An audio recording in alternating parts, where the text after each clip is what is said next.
Hi, friend. It's time for Pastor's Questions. Again, I'm Pastor Eric. Welcome. I hope, too, that you were able to see our worship service yesterday. I encourage you to view that through, including especially the reading and the sermon. Remember what a sermon is my attempt to take time in the Word and connect it to our hearts in the gospel this week.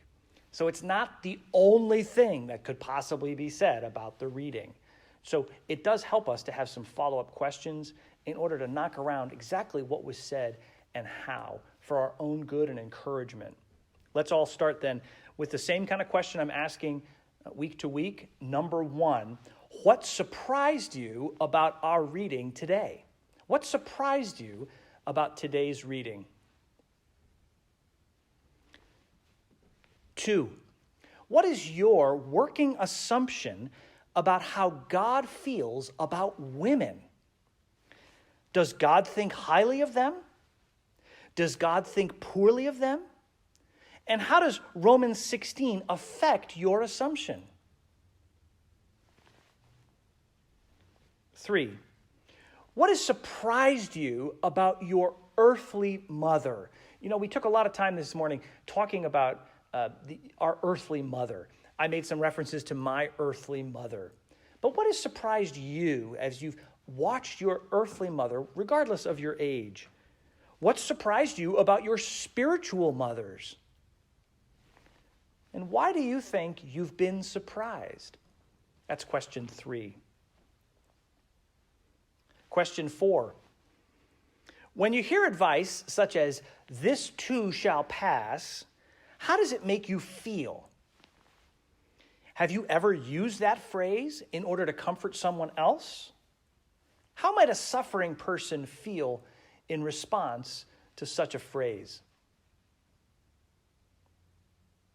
5, is it really true that unless I'm following Jesus by faith in his gospel, that I'm really mothering people into my own image? That felt like a little bit of a stretch. So I want you to think about that one. Where in the passage can we see this working out? And because that's a tough question, I'm going to give you 2 hints. The first hint is that Paul is not going to Rome himself, but sending others, which indicates a willingness to be misunderstood, mischaracterized, or even not heard at all.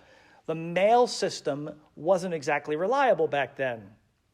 The other hint is this: Paul is pressing people together here, Jew and Gentile, by calling them to greet each other, which means love each other, care for each other, so as to continually expand the kingdom into Roman hearts. That sounds to me like mothering others into Christ's image, not my own image. Question 6. Name one person you've mothered into Jesus' likeness, or into greater maturity. Take a minute to think about that one person that jumps to mind right away. And then ask other questions too. Was it easy? Was it quick? Was it pain-free? Was it direct? Is it at all fulfilling to your heart? Think about that and discuss that with those who are with you today. That's question 6. And question 7, you can guess where I'm going. I want you to name one person out loud who has invested in you as a spiritual mother.